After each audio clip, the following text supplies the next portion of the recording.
Alright, good morning everyone. We're back. Sourdough bread part 3. This is after the overnight fermentation. We're about 13 hours later. Yeah, right around 13 hours later. There is a window. You don't want to really go too far because it will ferment out and then you'll lose your gluten structure. Your loaf will collapse. It'll be dense. You won't get the proper structure to your loaf. But with a 13 hour fermentation, I'm going to uncover this. It has more than doubled in bulk. It's very bubbly, very soft. It's ready to go. It's ready for the countertop kneading and get it back in the bread pans so that it can rise the final time and get ready to be baked. That will be, I had said in the first video this was going to be 3 parts. It's actually probably going to be 5 parts till it's all done.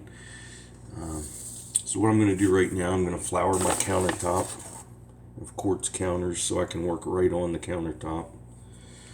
And just give it a nice, generous covering of flour so that we don't stick too much. I'll have to get my bench scraper out as well.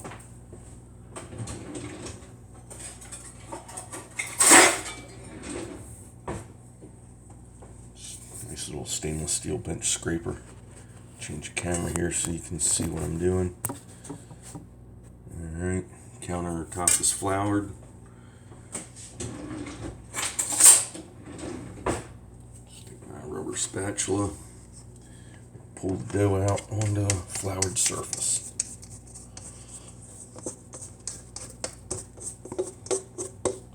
Scrape as much of it out of the bowl as you can, obviously.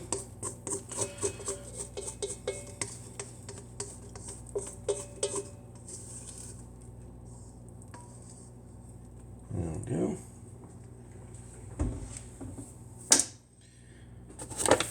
There we go. Dust the top a little bit. Nice and covered. Okay. Very nice and soft.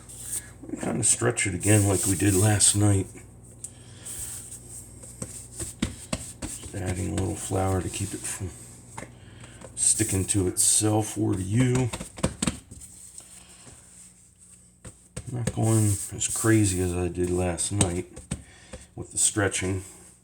Trying to maintain somewhat of a rectangle loaf type shape.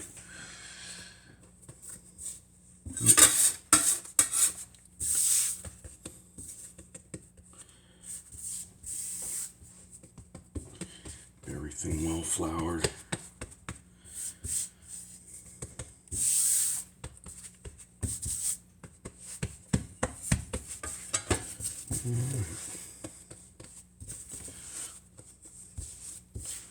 Roll the ends under.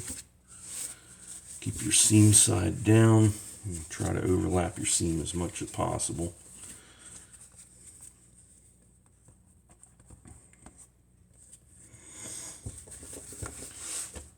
I'm going to let that rest for a few minutes while we get our loaf pan ready.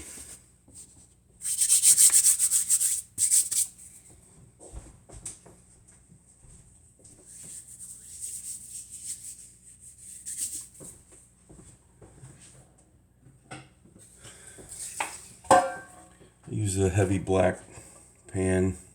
It's, what is it, 23.5 centimeters by 13.3 centimeters by 7, or 9.25 by 5.25 by 2 3/4. I'm just going to give it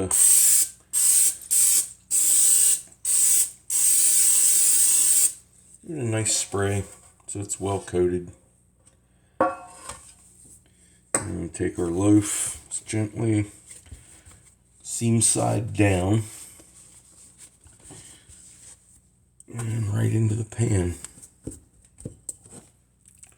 That's going to go back in our oven with the light on, and it will be covered with plastic wrap.